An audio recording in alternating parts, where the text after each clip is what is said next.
Hi everyone, in this tutorial I'll be showing you the interface of After Effects. We'll take a look at some of the different panels and some of the different tools. Alright, let's get started. When you open the Project 3 template that I provide you with, you're going to see similar folders on the side here. If you just open After Effects without opening the template, this won't be here. Everything will be empty. Okay, so first I just want to look at the top menu here, and it's very similar to Illustrator and also Photoshop. So at the top here we have File. You can start a new project here. You can open your project, you can close it, you can save as, you can import your files here, and you can also adjust your settings here. I won't go through all of these because it's similar to the other program with saving your work and opening stuff. We have Edit, where you can do all of your undoing, your cutting, your copying, just like the other two programs. Here we have our composition settings, and I'll be going through all of these in more detail later as we need them. We have different layer options in here. We have all of our different effects here that we could apply. We have some animation options. You can adjust the view here. So similar to the other programs, we can show our rulers, we can show the guides, we can clear the guides. You can zoom in and out from here. Window here is where you're going to find all of your panels. So similarly to the other two programs, if you want to open a panel and it's not on the side here, you can just come up to Window and then find the panel here and open it up. If your workspace doesn't look like this when you first open After Effects, the first thing you want to do is go to Window, Workspace, and then set it to Standard. If it is set to Standard, you can go to Reset Standard to save layout, and that's going to reset it. So in here you have all of the different workspaces. We're going to be using Standard, but depending on what you're working on, you might want a different one. So if you're working on Effects, you can click that one. And since I have a second screen, it actually opened this panel here on my separate screen. So you can customize this all you want, and just like the other programs, you can drag stuff and move them around however you want. And then to reset it, you just go back to Workspace, and we could reset the effects one that we worked with. We can go back to Standard, or if you like the layout you have, you can save the changes to this workspace or save it as a new one. So I'm just going to go back to Standard. Alright, next we have the toolbar at the top here, and you'll recognize some of these tools. So the selection tool is probably the one you'll use the most, and that's just like your normal mouse, so you can use that to just select things, move things around, and do all of that. And you can get to that by using the shortcut V. Next is the hand tool, but again, like with the other programs, you can just hold space and pan around like that.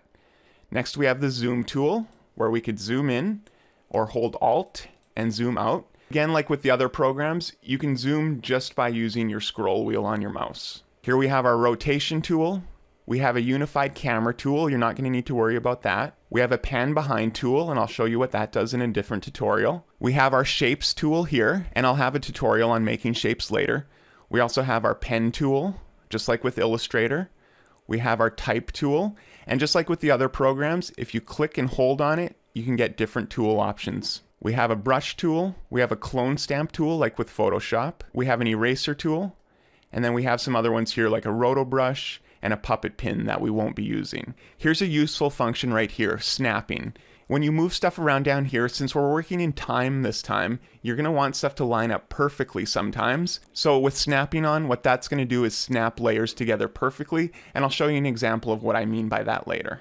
So next we have our project bin right here, and we don't really have anything like this in the other two programs. This isn't exactly like your layers panel because we have layers down here. This is just like a place to store everything that you might be using and that you are using in your composition. So here you can make folders to hold your assets. So we have our graphics in here, we have our videos in here, and this also stores compositions. So this is the composition right here. We also have some options in here for creating folders at the bottom. So you can just create new folders like that. We can create a new composition here, and so that'll create a new one of these. If I click on that, I'll get the composition settings here to create a new one, and I'll just hit OK, and I get a new composition here. And so that opened it down here, and if you just click on the other one, we'll open that one back up. To delete things out of here, you can just highlight it and hit the little trash can here, or you can just highlight it and hit delete on your keyboard. Alright, next we have our viewer right here, and this is where you view your composition. I'm just going to turn on my layers here so you can see it. So we have some different options in here. Here you can select how much is fitting into the screen. So if we zoom way out or way in, we can go back to here and set it to where we want. You can also just go to fit it perfectly in the screen. So it's not an exact percentage you can select here, just that if this is a different size, I'll just expand that right now. And then I zoom out, I can hit fit, and it's just again gonna fit it to whatever size window I have. And I'll just move that back. This icon here will give you some grid and guide options. So if you select that, we can turn on our grid, which is this right here. We could turn on our guides. We don't have any guides right now, but we can turn those on from here. We can turn our rulers on, and we can also turn on our title action safe. I'll just turn off the grid right now so you can see it. So this is our title and action safe here. And so this shows you if you're making things for TV, you're going to want like your closed captions and your credits in certain places. This just shows you where you should be lining things like that up. It also shows you the middle of the composition, which is nice, and you can just turn that on and off from there. This option toggles your masks on and off, and I can show you that later. This one will show you the current time we're at. This is useful here. This changes your resolution. Sometimes your videos are going to be too big to play in real time, or they're going to load really slow, so you can change how you view the resolution. So I can turn that to a quarter, and it just makes the resolution worse, but it's great for quick previews. I'll just put that back to full. This right here is our transparency grid. So I'm just going to turn all of these off real quick. So like with Photoshop, when something's transparent, we're going to see that gray and white checkerboard. It's showing as a black screen, but that's just giving you a temporary background to make it easier to view. If you click that, that's what's actually showing up. So right now we have nothing on there. Everything's hidden, so we're seeing through to the transparent background. And if I turn my layers back on, then they'll cover up that transparency. Here we have our active camera. You're not going to need to change this. This is for when we're working in 3D views, and we're just doing 2D animation for this. Same with this down here. You can set this up to view your different cameras. So we can have our bottom camera, the top camera, the left camera, our active camera, and we can view them all at once, but you're not going to need to do that. Okay, so this is our timeline. This is similar to your layers panel where you can have all of your layers in here, but it also scrubs forward in time. So you're gonna have to think of it a little differently than your normal layers panel. So I'll just go through some of your options here. Here's the time code here. This one's in frames, but I've updated the template that you'll be getting, so this will actually be a time code and not in frames. But when you scrub it, it actually shows you what frame you're on. This is an older project where we worked with 30 frames per second. We're gonna be working at 24 frames for the next one. So what that means is that for every 24 frames, that's gonna be 1 second of video. So as I scrub through this, every time I move the cursor one spot, that's one single frame. This blue thing right here that I was moving is our current time indicator. And if you click on that, you can scrub it, and that's gonna scrub through your timeline. We have all of our layers that are in here right here, and you can turn them off and on here. This is where you have to look at it differently than Photoshop though, because since they're in a timeline, we don't necessarily see everything the entire time. So right now we have our indicator right at the beginning. You also might hear me call this the scrubber, because when you move this, it's called scrubbing the timeline. So if you hear me call it the scrubber or the indicator, I'm talking about this right here. So right at the beginning of our composition here, even though everything is turned on, we're only seeing what's showing in our layer here. So if I scrub through here, that's the layer I have selected. So that's the text there. So that's when we actually see it in the viewer here, when we see it in the layer panel. So if it's not visible here, we're not going to see it. We can also move things around in here. And I'll just undo that. You can rearrange your layers in here, just like with your layer panels in Illustrator and in Photoshop. And I'll just undo that for now. We can also turn things on and off with the eyeball here.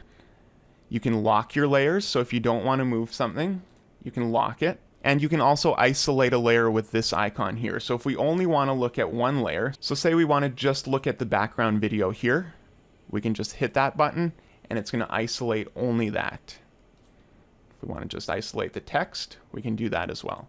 And then just click it off to remove it. You can also expand your layers and see more options for them. So we have some different text options for this one, and we have our transform options. And here's where we get into the actual animation, but I won't go into that just yet. So you just use these to expand your layers, and you can close them up also. You can select your layers either through here, or you can click directly on it in your timeline. But make sure you click on the actual object here. If you click on the side, it's not going to select it. And if you click off, it'll deselect it. Okay, now let's go into some panels. Here we have our preview panel, which is really important. This is how you play from the timeline. And again, if this isn't showing, go to Window and select Preview. So to preview it, you can move anywhere in your timeline and then hit the play button here. And that's going to preview it. To zoom in and out of your timeline, you can use this top bar here. And if you grab the edge like this, you can just shrink that in, and that's going to zoom way in on your timeline. So you can get in there nice and close, and you can move that back. You can move it from the front as well. And then you can slide this around too. So if you zoomed in, but you want to be over somewhere else on your timeline, you can just grab it and slide it around. And you'll see this little blue line right there. That's where your indicator is. So if I move it to there, I can see it. You can also zoom in and out from this right here. So if you pull it all the way to the left, it zooms way out, and then that's zoomed all the way in. This right here is the time ruler. So wherever this is what's going to play. So I can move this if I just want to preview a little section, and I can grab the front here as well, and I can just play it in there. And it's only playing in that little section. And again, you can move the entire thing around, and then drag it back. So After Effects is a really big and robust program that does a lot of different things. Don't get overwhelmed though, we're just going to be scratching the surface of it, and I'll go over everything as clear as I can in the tutorials. If you have any questions at all about After Effects, just ask me. Alright, that's going to do it for this tutorial.